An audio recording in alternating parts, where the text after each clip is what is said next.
அன்புடையீர் பாவை கூத்து பார்த்திருக்கிறீர்கள் அல்லவா? கூலிக்காக தெருவிலே ஆடுவாள் ஒருத்தி. ஆனால் சில நேரங்களிலே அவளுக்கு தன்பயம் ஏற்பட்டுவிடும். Stage fright. ஆடாமல் நிற்பாள். என்ன என்று விசாரித்தால் பதில் உரைப்பாள், இந்த ஊரிலே தெரு சற்று கோடலாக இருக்கின்றது, ஆகவேதான் ஆட்டம் வரவில்லை என்று. கேட்டவர்கள் விழுந்து விழுந்து சிரிப்பார்கள். அப்படித்தான் நால்மாவடி பெண் மோகன் லாசரைத்தான் பெண்ணாய் குறிப்பிடுகின்றேன் இந்த வீடியோ முழுவதும். இதோ கூனி போல் குப்புறப்படுத்து வேண்டுகின்றாள் கிளிசரின் கண்ணீர் வடித்து. இவரிடம் நாம் கேட்கும் முதல் கேள்வி, நீ அற்புதங்களை செய்வதாக தம்பட்டம் அடிக்கின்றாய். அப்படி என்ன அற்புதங்களை செய்துவிட்டாய்? எந்த கேன்சர் நோயை குணமாக்கிவிட்டாய்? எந்த நொண்டியை எழுப்பிவிட்டாய்? எந்த பிறவிக்குடன் விழித்து விட்டான்? எந்த பணத்தை உயிரோடு எழுப்பிவிட்டாய்?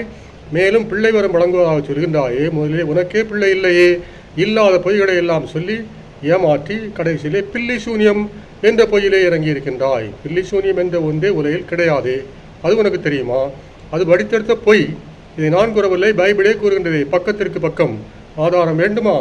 அத்தனை ஆதாரங்களையும் தொகுத்து தனி ஒரு வீடியோவாக வெளியிட தயார். பின்னால் இங்கே போட்டுவிட்டால் அது அனுமார் வால் போல் நீண்டுவிடும். அது இருக்கட்டும். பில்லி சூன்யம் என்று ஒரு கேஸை என்னிடம் கொண்டு வந்தால் கத்தோலிக்க குருவாக நான் என்ன சொல்வேன் தெரியுமா? பில்லி சூன்யம் என்று எதுவும் கிடையாது. கோடாங்கியை நம்பாதீர், அவன் எடுக்கும் தகட்டையும் கள்ளத்தகட்டையும் நம்பாதீர். அவனே ரகசியமாக வைத்துவிட்டு அவனே அகற்றும் கள்ளத்தகடு, அது பணம் சம்பாதிப்பதற்காக. ஆகவே இது பில்லி சூன்யம் அல்ல.